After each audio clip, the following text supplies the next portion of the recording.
Hello மக்களே, என்ன பண்ணிகிட்ருக்கேன்னு பார்க்குறீங்களா? ஒன்றும் இல்லைங்க, சாரீ ப்ரீஃப்ளீட்டிங் தான்.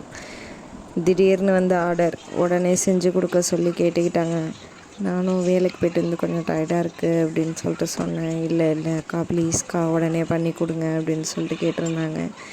சரி, நம்மளால் முடிஞ்சதை பண்ணி கொடுப்போம், நம்மளை நம்பி வந்திருக்காங்க அப்படின்னு சொல்லிட்டு தாங்க இந்த சாரீ ஆர்டர் ரெண்டுத்தையும் எடுத்துக்கிட்டேன். ஒரு வழியாக சக்ஸஸ்ஃபுல்லாக பண்ணியும் கொடுத்துட்டேன். அதோட வீடியோ தான் இப்போ பார்க்குறீங்க.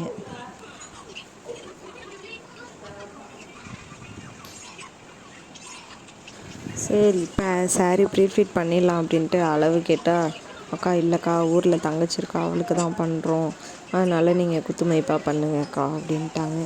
குத்து மதிப்பாவா? சரி, என்ன மாதிரி இருப்பாங்களா அப்படின்னு கேட்டதுக்கு, இல்லைக்கா உங்களை விட கொஞ்சம் பெருசாக இருப்பாங்கங்கிறாங்க. சரின்னு என்னை விட ஒரு இன்ச்சு 2 இன்ச்சு எல்லாத்துலேயும் கூட வச்சு இதை பண்ணி கொடுத்து அனுப்பியிருக்காங்க. அதுக்கப்புறம் கரெக்டாக கடைசியில் ஃபோன் பண்ணி கேட்டேன், சரி சாரீ கரெக்டாக இருக்கா என்னன்னு சொல்லுங்கள் அப்படின்னு சொல்லிட்டு கேட்டிருந்தேன். கரெக்டாக இருக்குதுக்கா சாரீ, ரொம்ப தேங்க்ஸ் அப்படின்னு சொல்லிட்டு சொல்லியிருந்தாங்க. ரொம்பவே சந்தோஷமாக இருந்ததுங்க. ஏன்னா நம்ம அளவு தெரியாமலே குத்து மதிப்பாக ஒரு அளவு எடுத்து பண்ணதெல்லாம் ரொம்ப பெரிய விஷயம். எனக்கு ரொம்ப சந்தோஷமாக இருந்தது.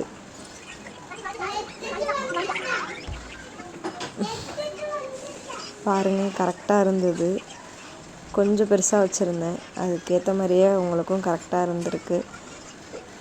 நம்ம எப்போதுமே அயன் பண்ணுறப்ப அந்த இடத்த விட பக்கத்தில் கொஞ்சம் பண்ணணும். ஏன்னா உள்ளார உள்ள ஃப்ளீட்ஸ் அப்போ தான் கொஞ்சம் நல்லாவே அயன் ஆகும்.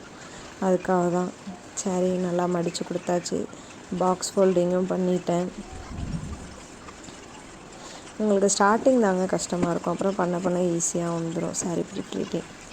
ஆமாம், எனக்கும் அப்படி தான் இருந்துச்சு. ஸ்டார்டிங்கில் நிறைய கஷ்டப்பட்டிருக்கேன், அதுக்கப்புறம் ஓகேவாயிடுச்சு. 2 சாரீ கொடுத்துருந்தாங்க, 2 சாரியுமே நல்லபடியாக பண்ணி கொடுத்தாச்சு. லைக் பண்ணுங்கள், ஷேர் பண்ணுங்கள், கமெண்ட் பண்ணுங்கள்.